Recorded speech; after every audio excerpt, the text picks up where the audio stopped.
ng bayan, maasahan anumang panahon. Magandang araw po sa ating lahat. Narito ang update sa lagay ng panahon at sa binabantayan nating si Bagyong Hiner ngayong araw ng Martes, September 17, 2024. Sa kasalukuyan ay napanatili ni Bagyong Hiner ang kanyang lakas habang tinatawid ang kalakhang kalupaan ng Northern Luzon. Huling namatan ng pag-asa si Bagyong Hiner sa kalupaan o sa vicinity ng Alicia, Isabela. Taglay pa rin ang lakas ng hangin na umaabot sa 55 km per hour malapit sa gitna at pagbugso namang umaabot sa 70 km per hour. Kumikilos ito ng pakanluran sa bilis na 30 km per hour. Kung mapapansin ay medyo bumilis ang kilos nito kaya asahan na sa pagsapit ng hapon ay posibleng nasa katubigan na ito sa kanluran ng La Union or kanluran ng Pangasinan. Sa ngayon, dahil dito nakataas ang signal number 1 sa bahagi ng Cagayan kasama na ang Babuyan Islands sa may Isabela, Quirino, Nueva Vizcaya, Apayao, Kalinga, Abra, Ifugao, Mountain Province, Benguet, Ilocos Norte, Ilocos Sur, signal number 1 din sa La Union, Pangasinan, Zambales, Tarlac, Nueva Ecija, Pampanga, Bulacan, ang Hilaga at ang central portions ng Bataan, sa may Aurora, northern portion ng Quezon, kasama ng Polillo Islands, ang northern portion ng Rizal, ang northern portion ng Metro Manila, kasama na ang Quezon City, Caloocan City, Valenzuela City, Malabon, Navotas, Marikina, Manila, San Juan at Mandaluyong. Ang mga lugar na ito ay makakaranas ng malalakas na pagbugso ng hangin na may mga pabugso-bugsong pagulan dulot ng bagyong si Hiner. Base sa forecast track na inilabas ng Pag-asa, posible itong kumilos ng westward o pakanluran at posible ngayong araw ay makakatawid ito at lalabas sa kalupaan ng La Union o Ilocos Sur ngayong araw o mamayang hapon. Posible rin itong umabot sa tropical storm bago man lumabas sa ating area of responsibility pagsapit ng Miyerkules bukas. At dahil nga sa mga kabundukang tatawirin ni Bagyong Hiner, asahan ang bahagyang paghina nito habang tinatawid ang kalupaan ng Northern Luzon.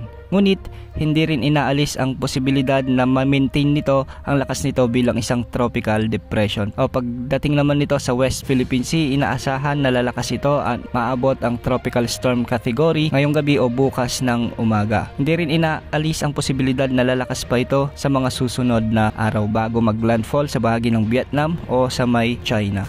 Kung mapapansin natin sa ating satellite animation ay medyo exposed ang clouds ni Bagyong Hiner kaya maraming lugar ang hindi nakakaranas sa mga pagulan kahit nakataas na ang signal number 1. Ngunit pagsapit ng hapon o gabi ay posible na ang mga malalakas na pagulan na may mga pabugso-bugsong hangin dala ni Bagyong Hiner. At dahil nga sa epekto ni Bagyong Hiner, asahan na ang mga pagulan na may mga pabugso-bugsong hangin sa bahagi ng Metro Manila, Ilocos Region, Cordillera Administrative Region, Cagayan Valley, Central Luzon, Rizal kasama na ang Quezon Province. Ang mga lugar na ito ay posibleng makaranas ng mga biglang pagbaha at pagguho ng lupa, lalo na kung may mga malalakas hanggang sa kuminsan ay matitinding pag-ulan.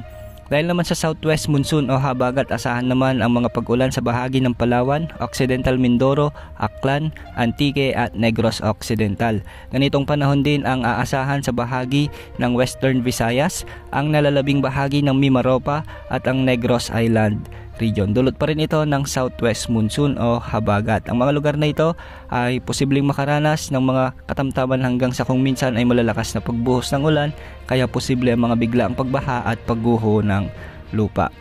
Samantala, asahan naman ang maulap na kalangitan na may mga kalat-kalat na pag-ulan, dulot pa rin ng habagat sa bahagi ng Zamboanga Peninsula, ang nalalabing bahagi ng Luzon at Visayas, sa bahagi ng BARMM, Soxargen, Caraga at Northern Mindanao. Ang mga lugar na ito ay makakaranas naman ng mga katamtaman na kung minsan ay malalakas na pagbuhos ng ulan, kaya posible rin ang mga biglang pagbaha at pagguho ng lupa. Samantalang sa nalalabing bahagi ng Mindanao, asahan naman ang bahagyang maulap na kalangitan na may mga isolated rain showers or thunderstorms.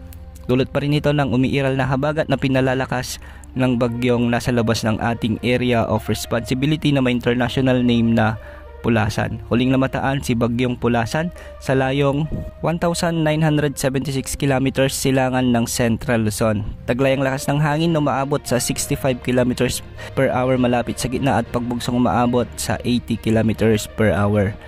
Kumikilos ito ng hilaga-hilagang kanluran sa bilis na 15 kilometers per hour. Ayon sa Pag-asa, posible itong pumasok sa ating area of responsibility ng mabilisang panahon o pansamantala at tatawaging bagyong Helen sa mga susunod na araw. Wala man direktang epekto ito sa ating kalupaan, ngunit hahatak o palalakasin naman nito ang habagat na siyang magpapaulan sa bahagi ng Visayas at Mindanao kasama na ang ibang bahagi ng Southern Luzon.